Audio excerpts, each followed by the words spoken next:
O Senhor esteja convosco. Ele está no meio de nós. Proclamação do Evangelho de Jesus Cristo, segundo Lucas. Glória a vós, Senhor. Naquele tempo, o povo estava na expectativa e todos se perguntavam no seu íntimo se João não seria o Messias. Por isso, João declarou a todos: Eu vos batizo com água, mas virá aquele que é mais forte do que eu não sou digno de desamarrar a correia de suas sandálias. Ele vos batizará no Espírito Santo e no fogo. Quando todo o povo estava sendo batizado, Jesus também recebeu o batismo, e enquanto rezava, o céu se abriu, e o Espírito Santo desceu sobre Jesus, em forma visível como pomba, e do céu veio uma voz: Tu és o meu Filho amado, em ti ponho o meu bem-querer. Palavra da salvação. Glória a vós, Senhor. Peçamos neste momento a graça do Espírito Santo para nos ajudar na compreensão desta palavra, para que ela, caindo em nós, nos dê a graça de vivermos como filhos amados, onde o Senhor coloca todo o seu bem-querer. Amém. Irmãos e irmãs, celebramos hoje a solenidade do batismo de Jesus. E com esta solenidade nós concluímos o tempo litúrgico do Natal. A partir de amanhã iniciaremos o tempo comum, que vai nos acompanhar até a quarta-feira de cinzas, quando iniciaremos a quaresma. E por que a igreja nos presenteia com esta celebração do batismo do Senhor? Para nós entendermos duas coisas. Primeira, Jesus, por meio do seu batismo, inicia a sua vida pública. Aquilo que outrora estava no escondimento, apenas no convívio da sua comunidade local e da sua família, agora se tornará expressivo a todos aqueles com quem Jesus se encontrará, até chegar o último instante desta mesma missão, que vai ser a sua morte de cruz e consequentemente a sua ressurreição. E depois, a segunda coisa é para que nós entendamos que o nosso batismo deriva do batismo de Jesus. E agora o Evangelho de hoje vai fazer conosco este caminho. É um trecho curto da Escritura, porém denso, e tem um conteúdo teológico maravilhoso para cada um de nós nesta manhã de domingo chuvosa, para que nós nos abramos mais ainda a esta graça que quer nos alcançar. Então, se você tem o seu texto bíblico em mãos, eu te convido a tomar o versículo 15.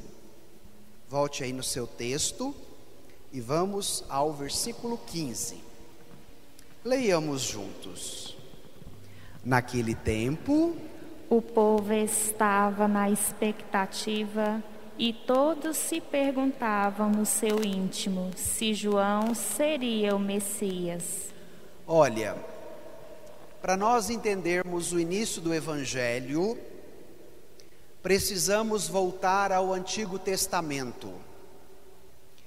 O povo de Israel era alimentado por uma expectativa, por uma esperança, que era chamada de messiânica. Ou seja, eles tinham o desejo de acolher o Messias que viria da parte de Deus. E quem seria este Messias? O ungido pelo próprio Deus, que estabeleceria o seu reinado sobre todo Israel, e Israel se tornaria o povo mais importante de toda a terra.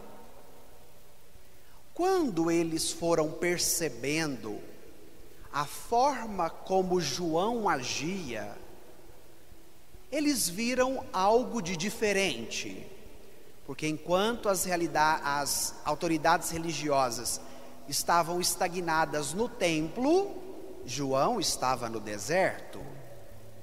Enquanto as autoridades religiosas estavam revestidas das suas vestes pomposas e poderosas, João era uma seta que anunciava a conversão e que convidava o povo a um batismo. Então isso chamou a atenção dos judeus e também fez com que João ganhasse muitos discípulos. E aí eles vão chegar até João e imaginavam: o Messias que nós esperamos desde o início da nossa história, nesta expectativa messiânica, chegou e está aqui no meio de nós. Então indagam a João: você é o Messias? E agora vem a resposta de João para essa pergunta, que é muito interessante. Avancemos para o versículo 16.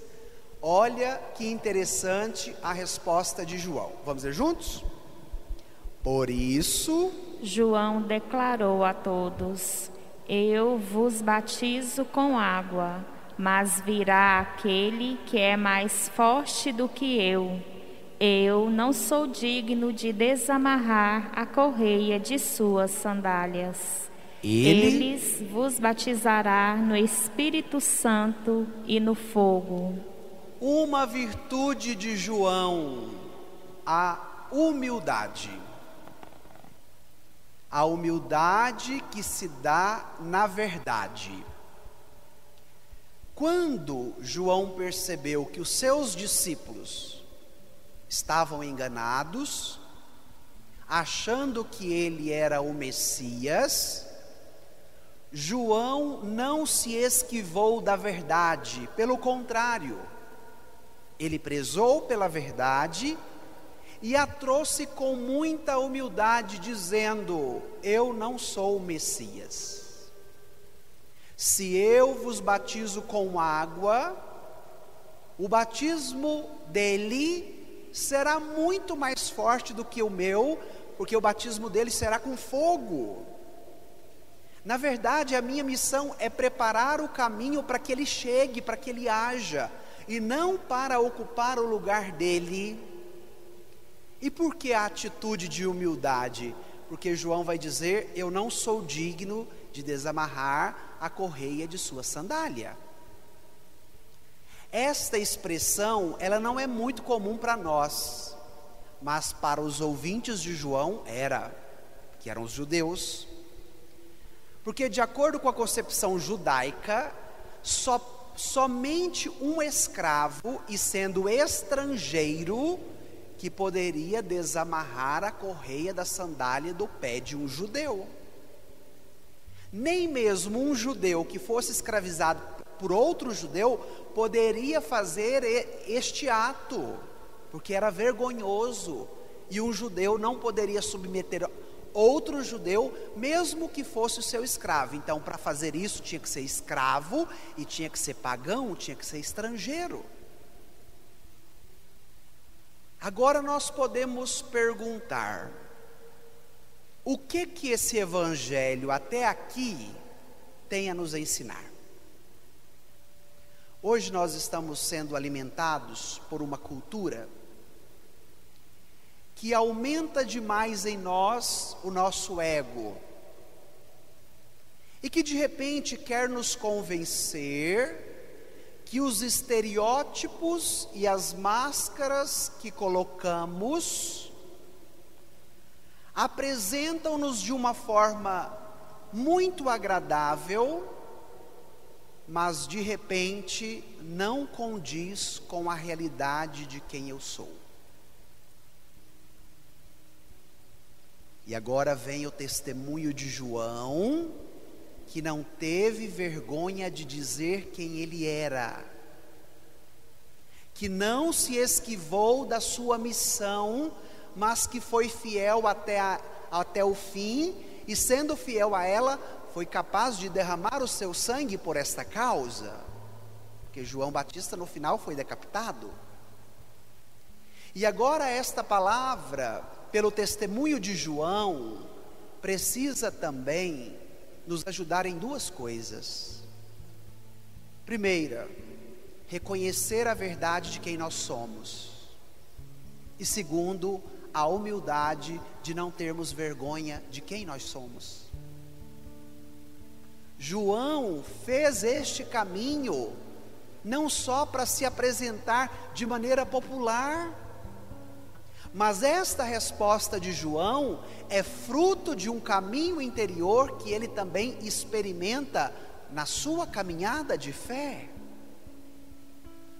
Não queira ter o seu ego inflamado diante daquilo que te disseram, diante daquilo que você está buscando, para se apresentar para o outro se achando melhor e não condizendo com a realidade de quem você não é, não condizendo com a verdade que pertence a você.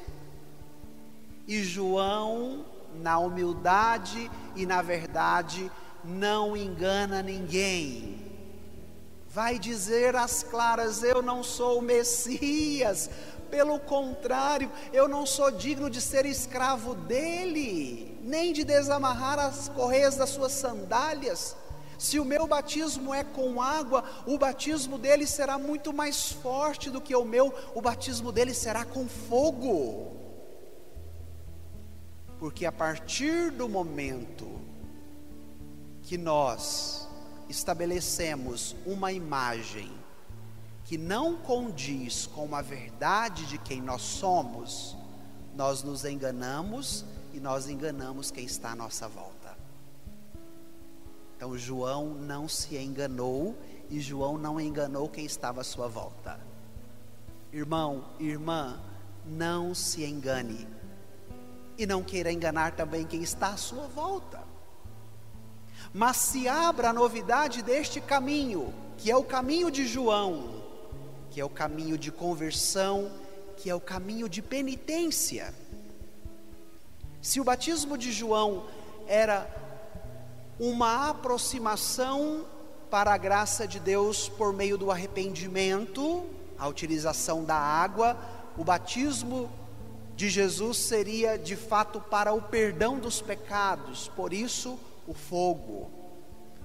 Seria o novo Pentecostes que geraria a igreja, e por meio dela nós receberíamos o nosso batismo para nos tornarmos filhos amados de Deus.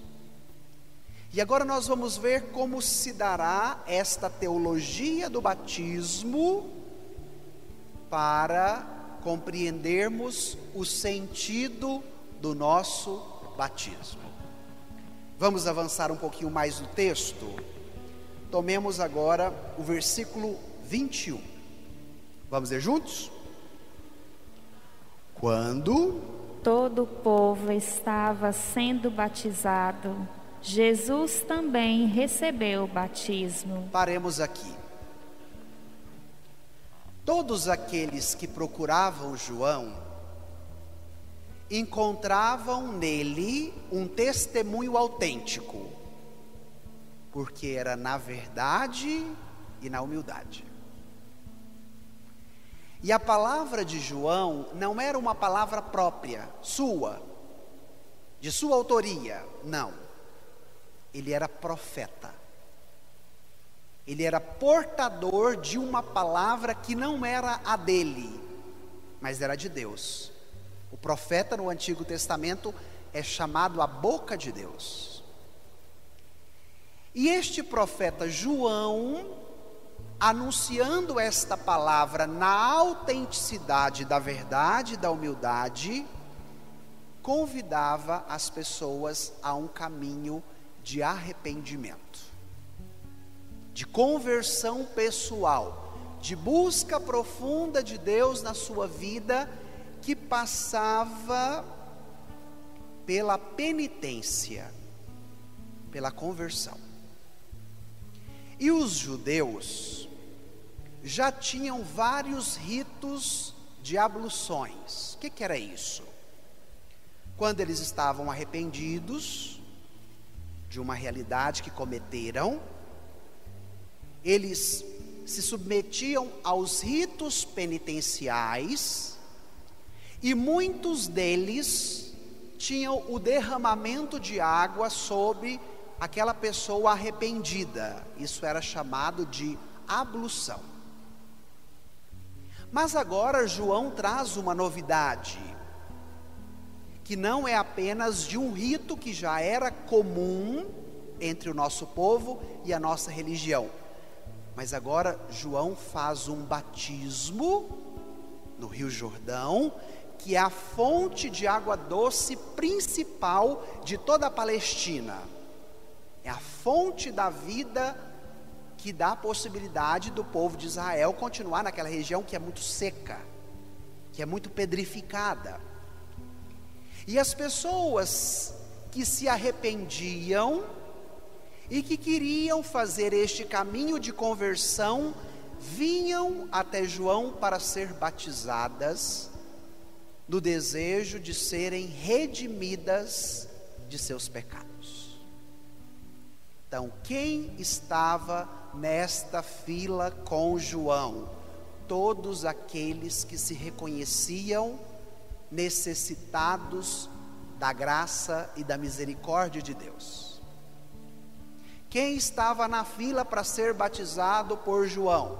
Todos aqueles que se sentiam interpelidos por esse caminho de conversão e queria se tornar uma pessoa melhor, de acordo com a vontade de Deus. E agora, gente, chega Jesus e entra nessa fila. Olha o que vai continuar dizendo agora o versículo 21. Quando todo o povo estava sendo batizado, Jesus também recebeu o batismo. Se esse batismo de João era penitência e conversão dos pecados, Jesus, sendo Deus, precisava entrar nessa fila?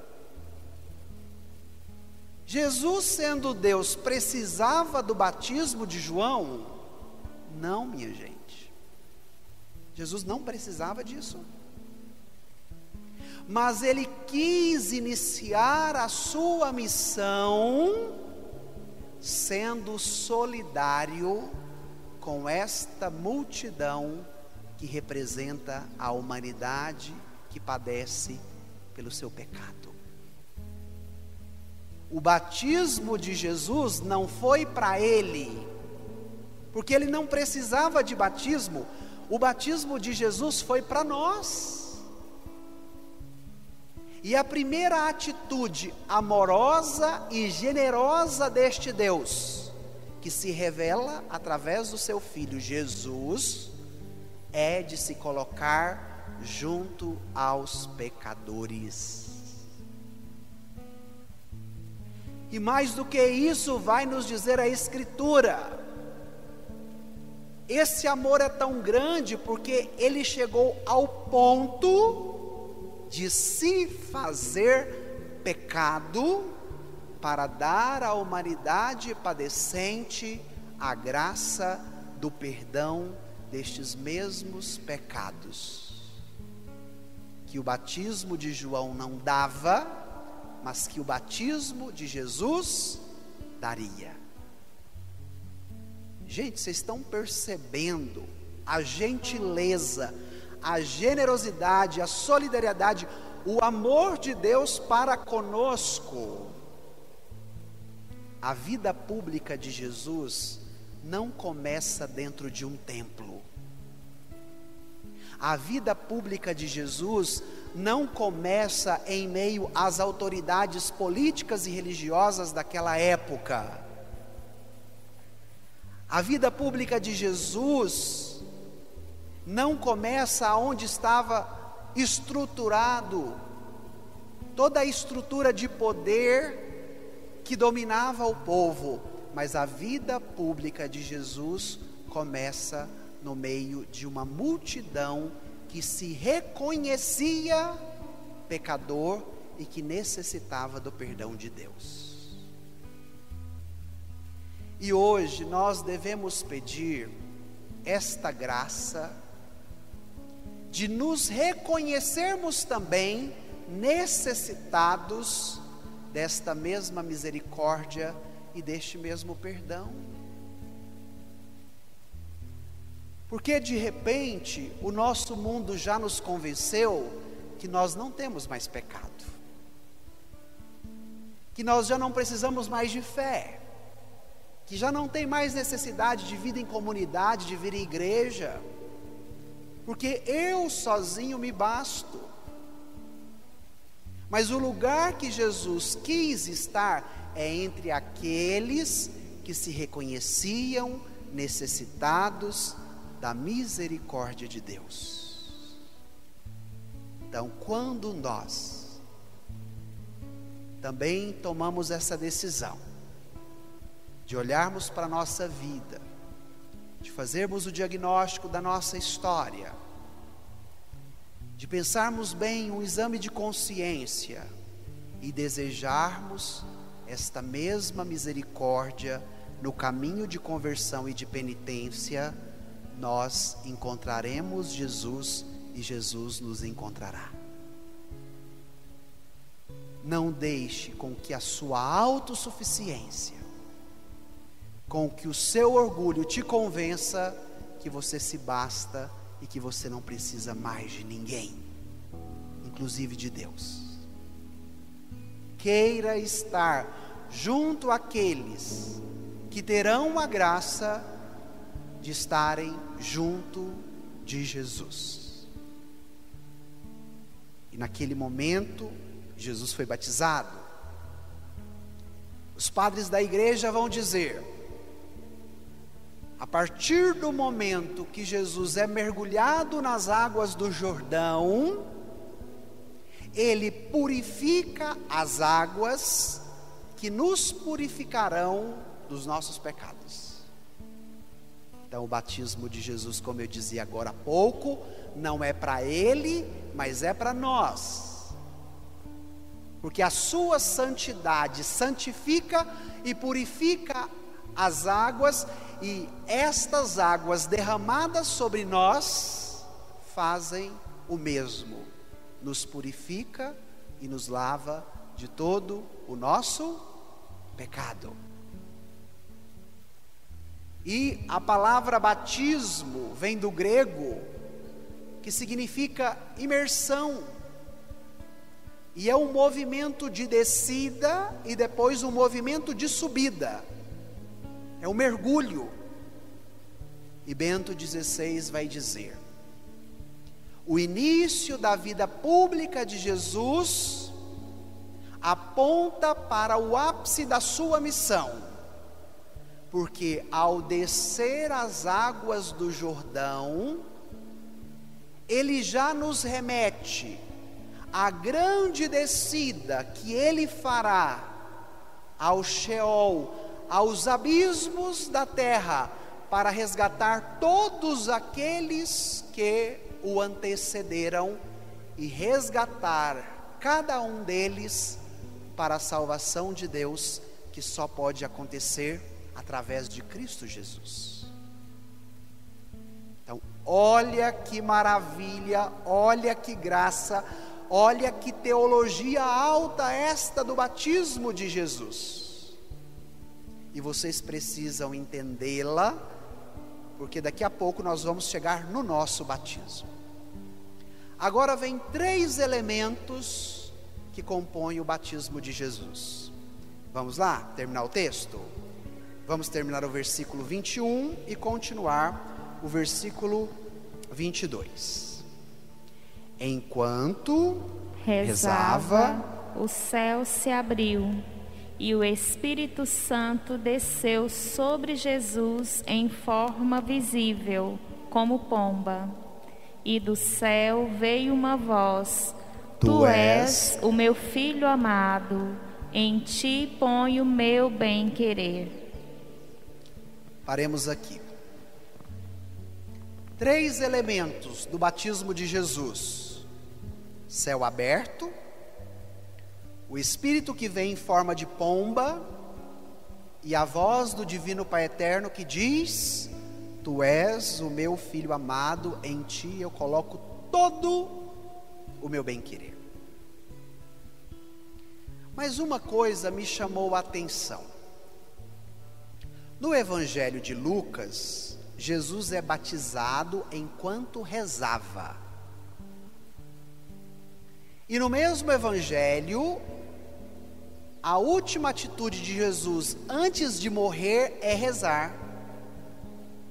Pois vocês podem pegar em casa a Bíblia e verem isso no Evangelho de Lucas. Jesus começa a sua vida pública rezando, e Jesus termina a sua vida pública rezando. E durante esta semana, lendo, estudando, rezando, preparando essa homilia de hoje, eu encontrei um texto de um monge italiano chamado Enzo Bianchi. E ele me apresentou um conceito de oração que mexeu muito comigo e que eu quero trazer para vocês. Porque Jesus começa a vida pública rezando, enquanto foi batizado, e morre rezando, quando termina a sua vida pública. E Enzo Bianchi vai dizer que rezar é fazer silêncio, abrir o espaço interior, o espaço dentro de si, para acolher o Espírito Santo de Deus e escutar a palavra que Ele lhe dirige. Vou repetir. Rezar é fazer silêncio, abrir um espaço interior para acolher o Espírito Santo de Deus e escutar a palavra que Ele lhe dirige. E por que esta definição de oração mexeu comigo? Porque às vezes a gente tem a mania de achar que oração é ficar repetindo coisa demais. É repetir fórmulas, é falar, é falar, é falar, é pedir, é pedir, é pedir. E agora nós encontramos um parâmetro de oração que é diferente. Em vez de falar demais ou pedir demais, precisa ser capacidade de escutar. Mas para que a escuta aconteça, ela precisa ser preparada. Por isso ele aponta: abrir o espaço dentro de si. Porque essa decisão só pode ser sua, só pode ser minha. A decisão é nossa.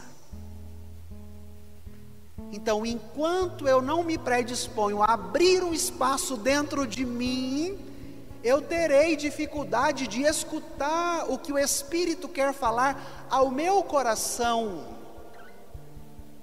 E Jesus rezava enquanto foi batizado, porque ele estava em íntima comunhão com o Pai, para que o Pai falasse ao seu coração, porque o desejo de Jesus era cumprir a vontade do Pai durante toda a sua vida. E esse é o convite para nós nesta manhã. Não faça da sua oração apenas um tempo enfadonho, aonde você lê livrinho, aonde você repete fórmulas, aonde você fala, reclama ou pede o tempo todo. Mas se predisponha a abrir o espaço dentro de você, para acolher o Espírito Santo e a palavra que Ele vai falar ao seu coração, gerando em você a disponibilidade de fazer a vontade do Divino Pai Eterno, como foi com Jesus. A primeira atitude do batismo, o céu se abriu. Até agora, o céu estava fechado para a humanidade, depois do pecado original. E o único que poderia abri-lo para cada homem e cada mulher, Jesus. Uma boa notícia para o seu domingo, uma boa notícia para a sua semana, uma boa notícia para a sua vida: o céu está aberto para você. Quando tudo quiser te convencer que a vida está difícil demais, que os problemas são grandes demais, olhe para o alto e repita: o céu está aberto para mim. Porque é neste céu aberto que há o intercâmbio de dons entre Deus e a humanidade. Porque é por meio desta atitude que existe a união entre o céu e a terra. E Jesus, ao olhar para o céu aberto, permite com que toda a vontade de Deus se realize na sua vontade. Irmão, quando você tomar a decisão de olhar para o céu e repetir para você que ele está aberto, tome a decisão de Jesus, que é permitir com que a vontade do céu seja a sua vontade, com que a vontade de Deus se realize na sua vontade, porque às vezes a gente tem a mania de fazer o contrário. O céu pode estar até aberto, mas para que eu dê o comando daqui para lá, e para que lá obedeça tudo que eu estou comandando daqui, e o movimento do batismo é inverso, é olhar para o céu que está aberto, como sinal da graça e desse intercâmbio de dons, e para dizer: aqui agora vai realizar toda a vontade do céu, através de Jesus. Gente, nossa, que maravilha compreender essa teologia do batismo.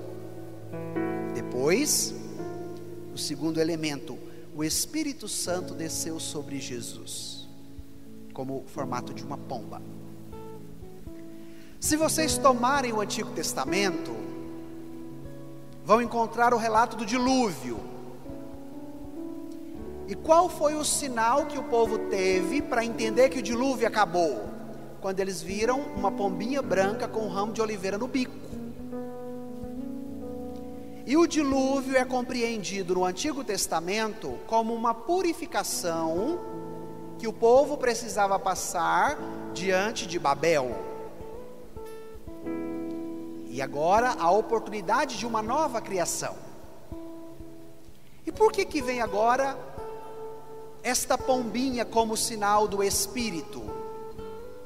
Para que nós entendamos que aquilo que o dilúvio prefigurava vai acontecer de fato na sua plenitude, porque através de Jesus haverá uma nova criação, porque por meio do seu batismo, que será de sangue e de água, todos redimidos nele se tornarão uma nova criatura. E se o povo de Israel esperava o Messias, que era ungido pelo Espírito, que não era João, por isso João começou o texto dizendo: não sou eu não sou digno de desamarrar as suas sandálias, se eu vos batizo com água, ele vos batizará com fogo. Agora, de fato, a pomba sinaliza quem é o Messias, quem é o cheio da unção real de Deus. É o próprio Cristo, aquele que realizará uma nova criação. E a nova criação da humanidade se dará através de qual sacramento, gente? Do batismo. Por isso, o Espírito Santo. Se o batismo de João era com água, o de Jesus vai ser mais forte, porque vai ser com fogo, vai ser o batismo do Espírito, vai ser Pentecostes. Vai ser em Pentecostes o grande explodir do Espírito para a vida da igreja. E como que a igreja gera os seus filhos? Por meio do batismo. Para que todos aqueles que em Cristo recebessem esse sacramento se tornassem filhos amados. Por isso, o terceiro elemento, a voz do divino Pai eterno que diz: tu és o meu filho amado, em ti eu coloco todo o meu agrado, todo o meu bem-querer. Então, você quer saber quem é Jesus? Ouça a voz do divino Pai eterno, porque é Ele que nos revela quem é o Filho. Você quer saber quem é o divino Pai eterno? Ouça a voz de Jesus, porque é Ele quem nos revela o Pai. E isso se dá pelo Espírito. Por isso a pombinha. Então, o sacramento do batismo na igreja tem uma fórmula trinitária. Não sei se vocês já repararam como o padre faz o batismo. Ele diz: eu te batizo em nome do Pai, do Filho e do Espírito Santo. E no batismo de Jesus há a manifestação da Trindade. O Pai fala: tu és o meu filho amado. O filho amado é batizado e o Espírito Santo vem em formato de pomba. E a graça do sacramento do batismo confere a todo batizado a mais alta dignidade que nós não alcançaríamos com as nossas próprias forças: a graça de sermos filhos amados do Filho por excelência amado do Pai, que é Jesus. A teologia católica diz que no Filho nos tornamos filhos. Então, por excelência, no Filho amado do Pai, por meio do sacramento do batismo que Ele nos dá pela igreja, nós nos tornamos filhos amados, onde o Senhor coloca todo o seu bem-querer. E aí eu não poderia deixar de citar novamente Bento XVI. Se ele dizia que o mergulhar do batismo sinalizava a paixão e a cruz de Jesus, que resgataria todos os seus antepassados até aquele momento, a voz do Pai dizendo: tu és o meu filho amado, em ti eu coloco o meu bem-querer, é o movimento de elevação que remete à ressurreição de Jesus, que alcançará todos aqueles que virão depois dele. Por isso a obra redentora é completa. Busca os antepassados, alcança os presentes e chega também ao futuro. Transcende a história e alcança a todos.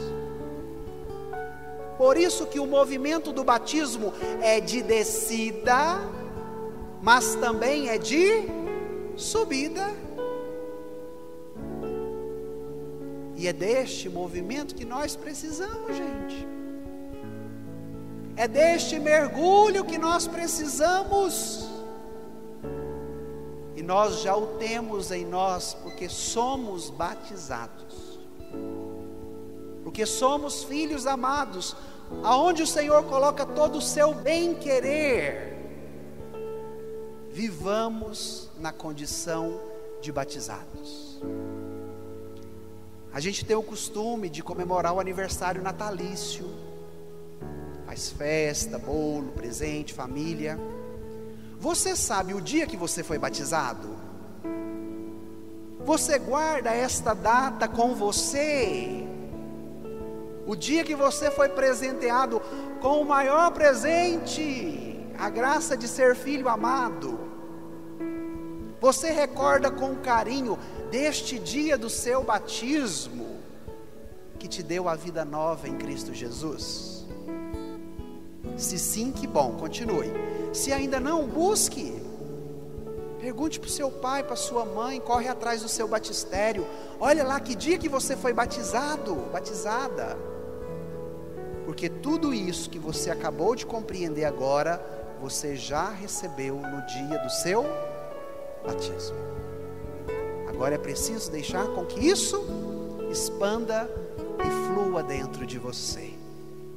Lembre, o céu está aberto para você. Então vamos pedir isso no final desta homilia. Por um instante, faça o seu exame de consciência, querendo entrar nesta fila com Jesus, aonde estão os pecadores que precisam de conversão. E para isso é preciso de humildade e de verdade. Reconhecer a verdade de quem eu sou.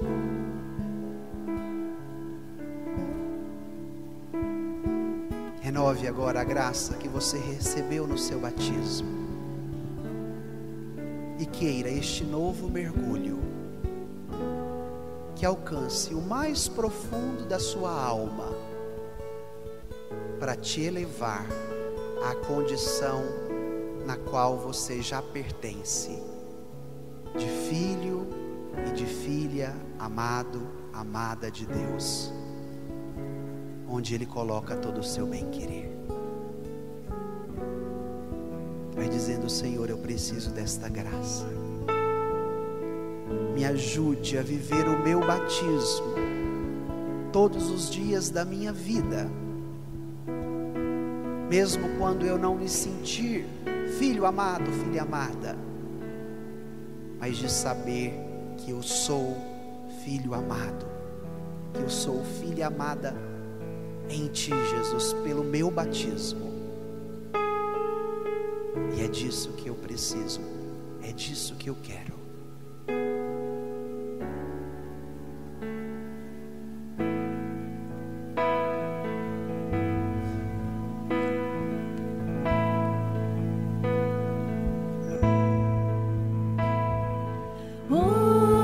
Hoje o céu se abre para derramar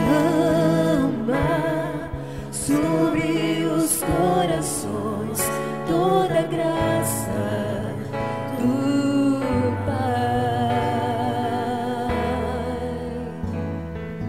Eu também quero me derramar de todo o meu coração nos braços do Pai. Vem, Espírito Santo, com teu poder toca meu ser, fluir em mim. Vem, Espírito Santo, com teu poder toca meu ser, fluir em mim. Hoje o céu se abre